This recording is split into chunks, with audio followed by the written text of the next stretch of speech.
Bonjour, aujourd'hui on reçoit Jennifer Brodeur. Jennifer qui est dans le domaine de l'esthétique. Alors Jennifer, j'aimerais que tu nous parles de quelle est ta compagnie, qui tu es, puis qu'est-ce que vous faites dans votre belle entreprise.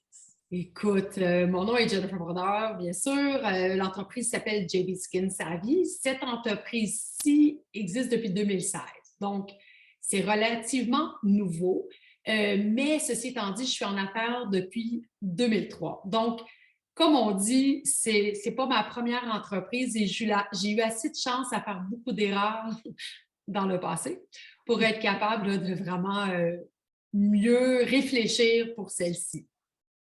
Ah, intéressant. Puis qu'est-ce que vous faites dans votre compagnie actuelle?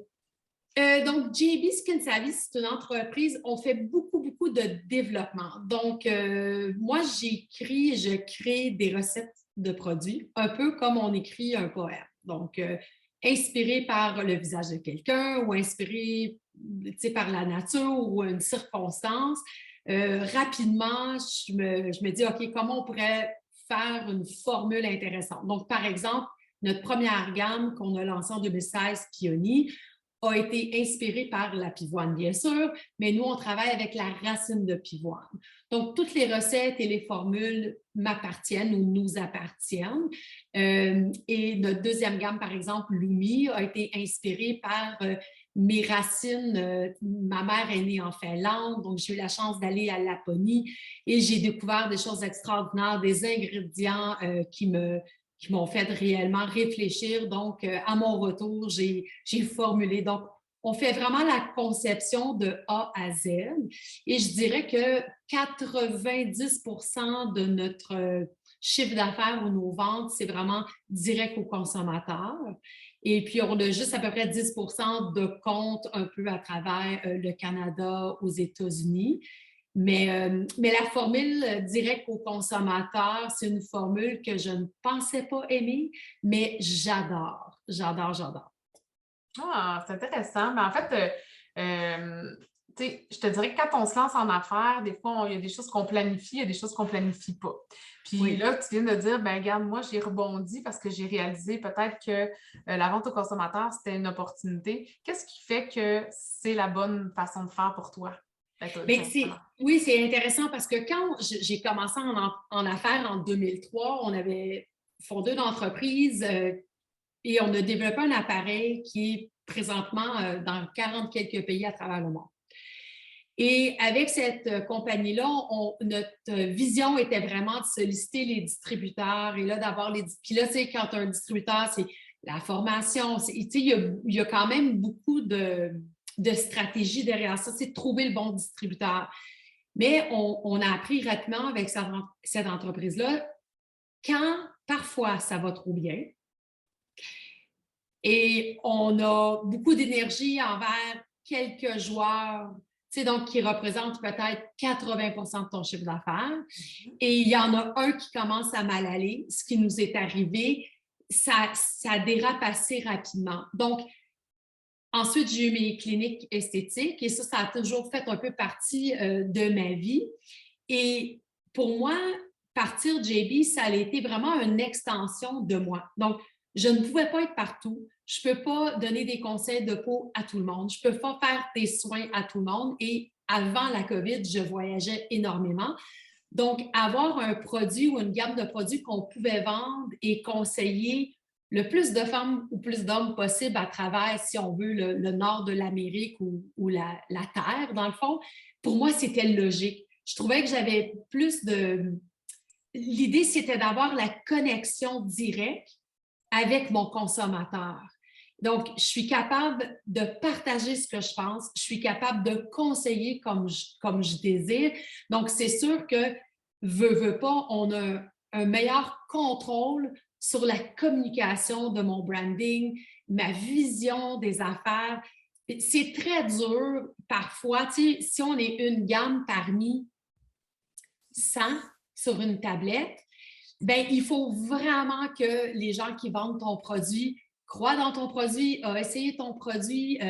Donc, tu sais, pour différencier une crème pour une crème, Donc, pour moi, c'était assez logique de commencer direct aux consommateurs, mais je pensais le faire peut-être pour la première année et éventuellement retourner dans mon ancien modèle de distribution et tout ça. Et je me suis rendu compte rapidement que non, ça va vraiment bien de cette façon-là. Puis on va conserver. Donc, tu sais, on est capable de voir l'identité de l'entreprise. On est capable, tu sais, de vraiment partager ce qui est l'essence même de la marque qu'on ne pouvait pas faire avec la distribution. J'imagine que c'est pas juste toi là, qui fais service conseil parce que tu as quand même juste 24 heures dans une journée. Fait que tu as une équipe avec toi. J'ai une équipe, oui. Okay. Oui. J'ai une équipe. Tu leur as transmis tes valeurs, tes façons de faire. Jazz, c'est vraiment mon acolyte, c'est mon bras droit. Jazz est avec moi depuis maintenant 10 ans. Donc, Jazz, elle a commencé à l'époque quand j'avais encore l'autre entreprise et les cliniques esthétiques. Donc, on rigole beaucoup, puis on dit elle a vraiment appris là, mes philosophies, tu sais, au tout début. Donc, quand JB a pris son envol, j'avais encore la clinique esthétique.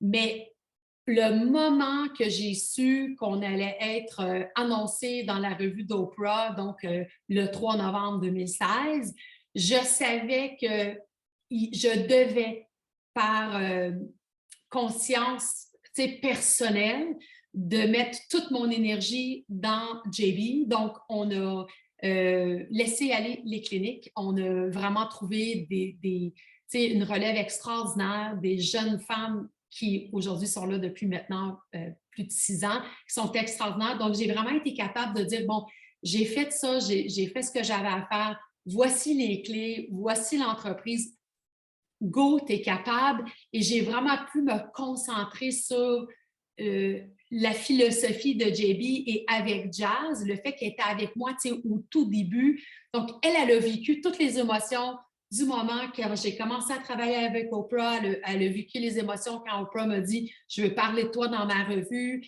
Elle était là quand j'ai envoyé les produits à New York pour le photoshoot. Donc, c'est vraiment le fun de pouvoir grossir, mais de partager nos succès avec notre équipe parce que sans l'équipe, je suis juste une personne, je ne peux pas faire grand-chose.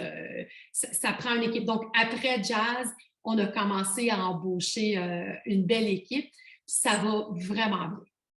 Puis, tu sais, justement, là, tu en parles vaguement parce que quand on apprend à fouiller un petit peu sur les réseaux sociaux, sur ce que tu as fait, comment ça l'a eu comme impact? Parce que ma question primaire, souvent, c'est l'impact de la pandémie, mais dans ton cas, le game changer, ça a été probablement cette fameuse journée avec Oprah en 2016. Fait que raconte-nous, tu sais, comment tu as réussi à avoir accès à Oprah, puis qu'est-ce que ça l'a amené après ça comme changement dans ta vie? Bien, c'est intéressant parce que la rencontre a été faite plusieurs années avant. Donc, moi, j'avais été appelée pour la conseiller et par la suite former son esthéticienne pour s'occuper d'elle. Donc, mon mandat était très simple. Elle voulait acheter notre appareil qu'on avait conçu, qui a été fait 100% à Montréal. Donc, c'était ça mon mandat. Et moi, quand je suis allée et quand je travaille, j'ai une drôle de façon de voir les choses. Je dis toujours, si tu m'aimes, c'est parce que je suis moi. Puis si tu ne m'as pas aimé, c'est parce que j'étais moi. Donc, je n'ai pas de temps à essayer d'être quelqu'un d'autre. Donc, moi, je suis toujours la fille qui n'est pas peignée, qui n'est pas tant maquillée. Mais quand je dis que je ne suis pas peignée, ça ne veut pas dire que j'ai l'air folle, là. Mais tu sais, j'ai pas ça en moi, tu sais. Donc, quand les gens me rencontrent au tout début, ils sont un peu surpris. Donc, pas par ma personne, mais ma façon de voir la peau, ma façon de vouloir travailler la peau. Et le fait que je suis quand même je suis toujours la même personne.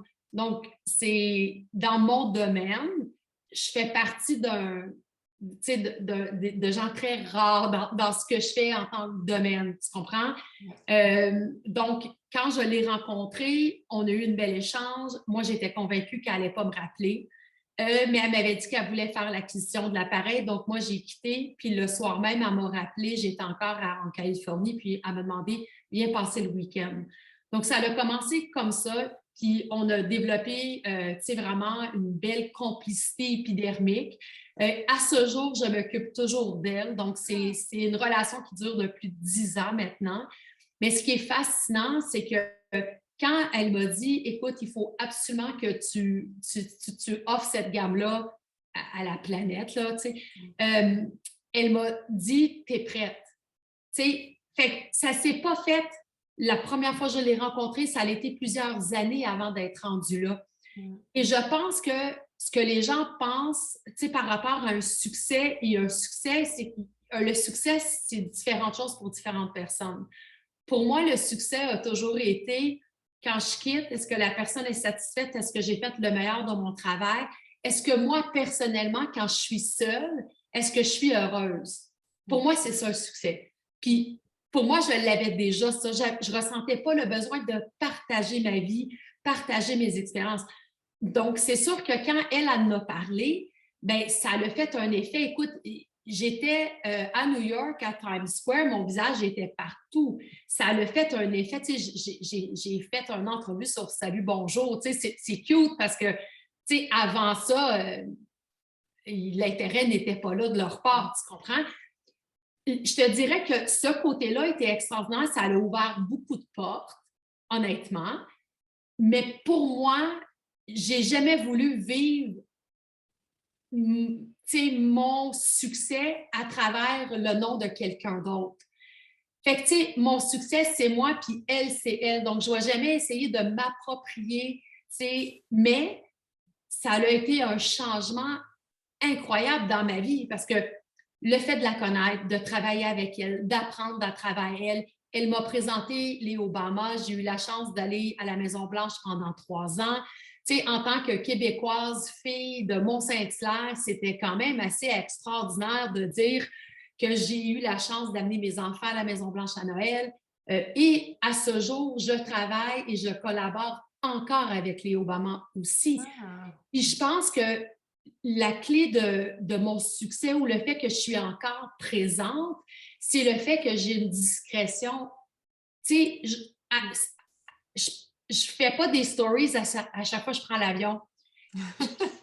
C'est pas nécessaire. Je la connais en vraie vie, fait que je ressens pas ce besoin-là. Donc, à un moment donné, moi, ce que j'ai choisi de faire, c'est qu'avec la notoriété que j'ai eue, avec le fait que Oprah et Mme Obama ont dit... Donc, Mme Obama elle a fait un article à mon égard dans le Vogue, qui pour moi a été un autre, ça a été extraordinaire dans ma carrière. Et moi, ce que j'ai fait de ça, c'est que je me suis dit, OK, ça me permet d'avoir une certaine notoriété, les gens me prennent au sérieux. Donc, c'est sûr que ça a ouvert des portes par rapport à discuter avec différents fournisseurs et différentes choses. Mais je prends jamais ça pour acquis. Donc, pour moi, c'est des relations importantes et en même temps, ça m'oblige de toujours être un peu comme avant-gardiste. Donc, je ne suis pas quelqu'un qui dit « Ah, c'est fait, c'est beau. » Non, il faut toujours être à l'affût. Est-ce que je dois conseiller autre chose? C'est ça. C'est un peu ça. Fait que je pense que pour moi, être entrepreneur, c'est d'être capable de porter différents chapeaux, mais aussi d'être ouverte au changement. D'être capable de dire, bon, ben, avec la pandémie, ça a été une autre vie, là. C'est d'être capable de dire, bon, ben, fait que le succès n'est pas toujours moyennable. Donc, mes relations, mes conversations pour ma carrière, ça a été très marquant pour moi. J'ai appris énormément de femmes, extraordinaires, là, et pendant des heures et des jours et des semaines. Donc, je trouve que pour moi, ça a été, et mon but avec ça, c'est de pouvoir par la suite aider les autres entrepreneurs et également inspirer les filles à vouloir faire des choses qu'on pense impossibles. Parce que, à l'époque, moi, j'ai jamais pensé faire ce métier-là pour... moi, j'ai fait le métier pour être enseignante et j'ai commencé ma carrière en tant qu'enseignante pendant 7 ans, qui par la suite a fait que j'ai parti ma propre entreprise. Mais je me suis jamais assise pour dire hey, moi, je fais ça là, Pour aller chez pour aller Oprah. là. Oui, c'est ça. Moi, je voulais juste être la meilleure dans moi, ce que je fais à ma façon. Puis je pense que le soleil brille pour tout le monde. Il s'agit de vraiment développer notre propre identité pour attirer les gens qui ont les mêmes valeurs que nous, tu sais.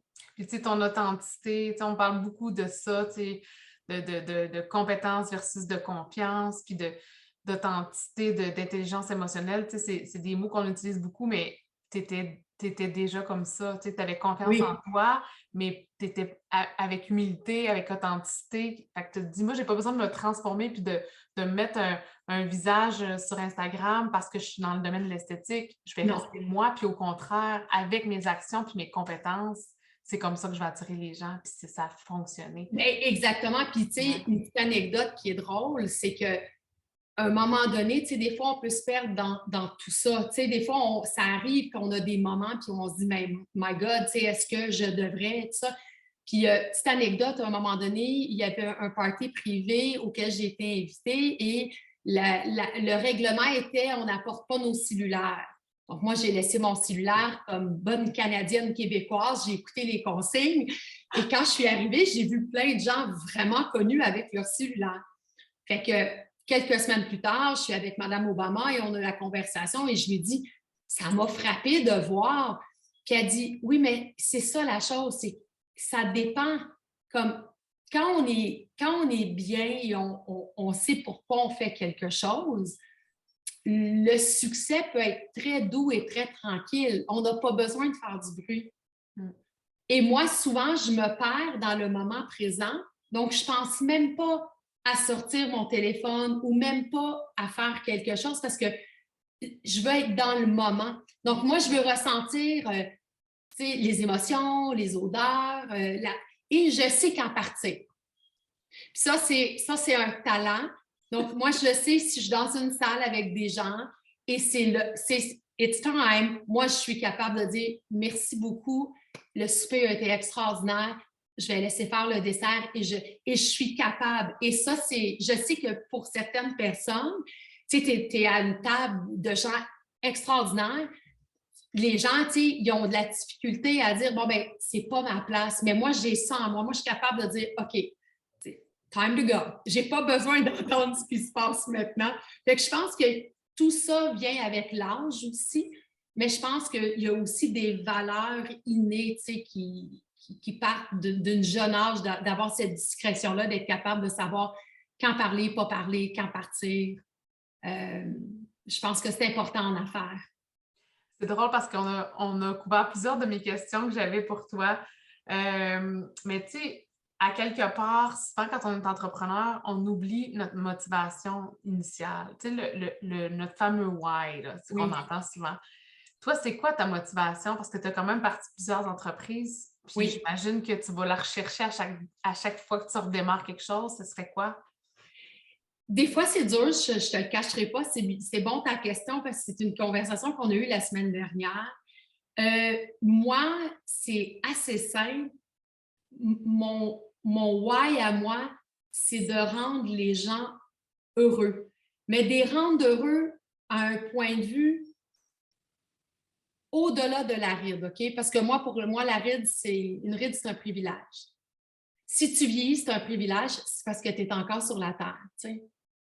Fait que moi, je ne crois pas dans l'effet anti-âge. C'est pas possible. On ne peut pas arrêter de vieillir. Il faut. Donc, moi, mon why, c'est d'aider surtout les femmes à devenir, à non seulement accepter, mais de les accompagner dans ce cheminement-là de l'acceptation jusqu'à l'admiration pour leur épiderme. Puis je pense que c'est ça qui me ramène tout le temps. Donc, parfois, moi, je vais avoir des gros succès qui vont me rendre heureuse, mais ce qui va me rendre encore plus heureuse, c'est d'avoir un témoignage d'une femme qui a vécu un cancer difficile. Sa peau, elle avait de la difficulté, elle avait des démangeaisons, elle avait, tu sais, puis là, elle a pris notre crème et ça l'a changé, tu sais, sa vie, sa journée, sa semaine. Ça, c'est mon why. Fait que c'est un why assez simple, dans le fond, c'est d'aider les autres, tu sais. C'est pas obligé d'être compliqué, mais non, c'est ça. Non, c'est ce qui me motive de continuer. Ouais. Parce que des fois, tu sais, je pense que tout entrepreneur, on peut s'asseoir et dire, mais là, pourquoi je fais ça, là? Oui, parce que tu te perds dans le quotidien, tu vas te perdre dans les opérations, puis dans le marketing, puis dans la production, mais la vraie raison que le jour que tu t'es assis et tu t'es dit OK, on passe cette compagnie-là pour telle raison, bien, il faut se le rappeler. Puis le fameux livre de Imit, là, il faut se le rappeler. Fait que merci de ton partage, c'est super inspirant. J'imagine que tu as eu des apprentissages à travers tout ton cheminement, autant dans ta carrière que dans ta vie. Ça serait quoi, à ton avis, depuis que tu es propriétaire depuis plusieurs années, y en a-tu des moments clés que tu te dis, ah, ça a été un apprentissage incroyable, autant personnel que professionnel, puis que ça t'a marqué depuis? J'en ai eu 2. Un, c'était quand notre première entreprise a commencé à super bien aller, on s'est entouré de gens, puis on avait un succès fou. Puis, tu sais, les gens autour de nous, c'était quand même pas n'importe qui, là, c'était des gens avec des connaissances. Et ce que j'ai appris avec les erreurs qu'on a faites avec cette entreprise-là, c'est, je vais le dire en anglais, mais je vais le répéter en français, là, nobody's coming. Personne ne va venir t'aider. Et moi, j'avais cette idée que quand tu fais bien, tu veux bien faire, c'est honnête, tu es authentique, que la vie est juste, mais nobody's coming. Donc, nous, ce qu'on a fait, c'est qu'on a vécu à travers la grosse crise économique de 2008-2009. Écoute, il y avait des pays qui faisaient faillite, là. Et nous, on a perdu plus d'250 000, ensuite un demi-million en moins d'une semaine. Et tous les gens qui étaient là dans la limousine, quand la limousine a eu sa crevaison, là, il n'y avait personne. Nobody's coming. Fait que ça a été pour moi très, très, très difficile. J'ai décidé à ce moment-là, on allait soit perdre la maison, tu sais, ça a été grave à ce point. Et j'ai décidé en temps de récession, on se perd une business. Donc, j'ai dit, je sais qu'est-ce que je peux faire, puis c'est des faciales. Donc, j'ai ouvert ma première clinique esthétique pour justement pallier aux besoins monétaires. Et j'ai vraiment réussi à nous en sortir un facial à la fois. Donc, ça a été une grosse leçon. Puis je te dirais que la deuxième leçon de cette leçon-là a été intéressante. Quand on a parti JB, tu sais, moi, Oprah, le premier coup de fil que j'ai eu d'elle, on commençait à voir le soleil encore, là, après les erreurs et la première entreprise qui a été très difficile pour nous. Tu sais, je m'en souviendrai toujours, on a vendu tout le mobilier, la table de conférence. Puis ça, pour moi, je ne sais pas pourquoi, mais la table de conférence, ça a été très difficile pour moi. Mais tu sais,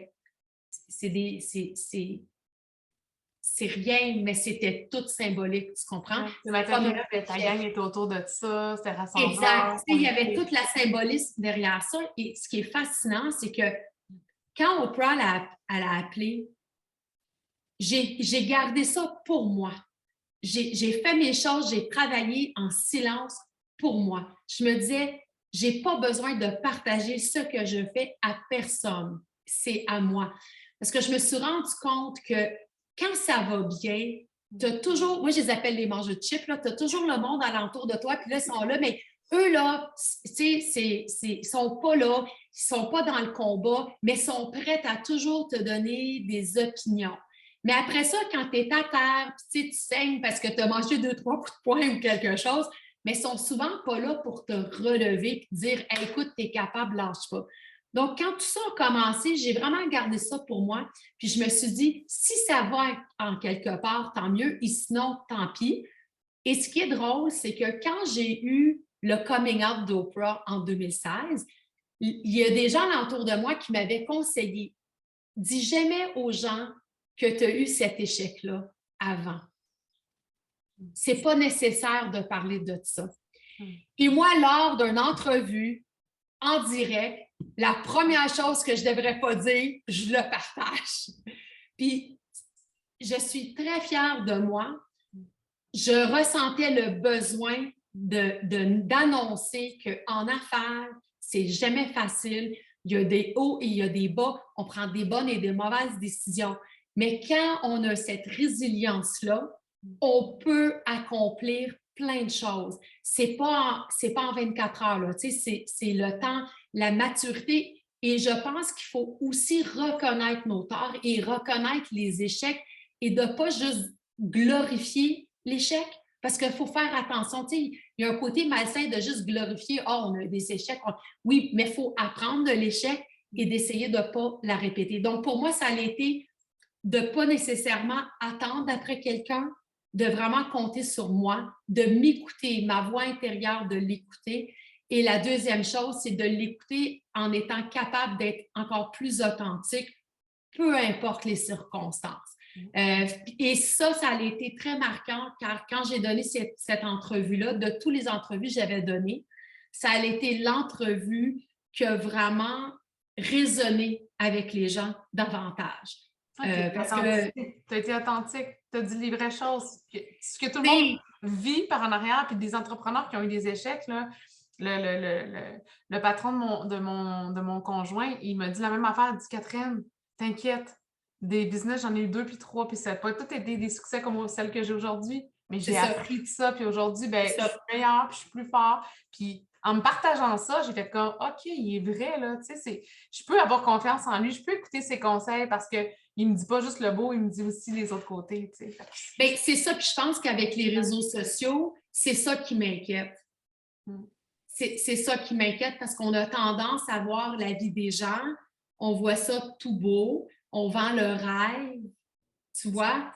Puis ça peut être très difficile pour quelqu'un qui est seul, tu sais, parce que quand on a des problèmes en affaires, c'est difficile parfois de savoir avec qui on peut en discuter, avec qui on peut avoir une discussion, parce que parfois, là, on ne veut pas la réponse. Des fois, on la sait, mais c'est en discutant qu'on est capable de verbaliser, tu sais, on valide. Fait que c'est ça. Fait que moi, les réseaux sociaux, c'est juste ça qui m'inquiète des fois. C'est le côté glamour de l'entrepreneuriat.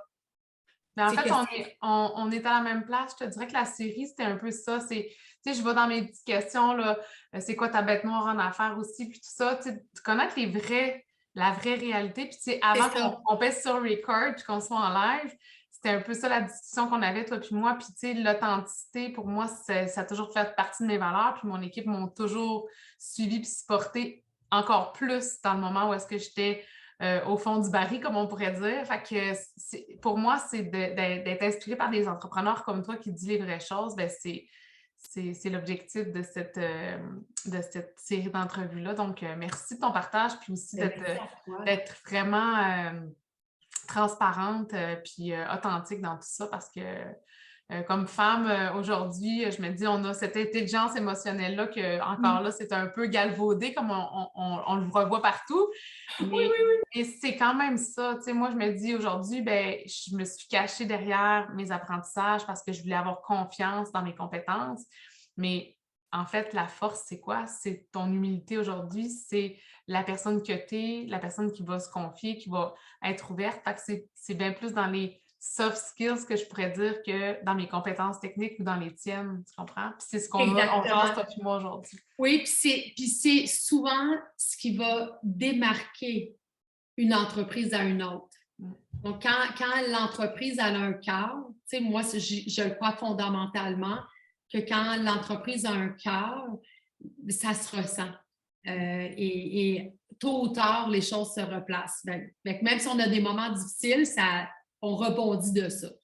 Nobody's coming, mais il y a un autre business qui est né, puis à quelque part, ta résilience dans tout ça, oui, peut-être ça t'a juste fait réaliser c'est qui les gens que tu dois avec qui bâtir, puis la meilleure personne à qui tu peux te confier, puis sur qui avoir confiance, c'est toi-même.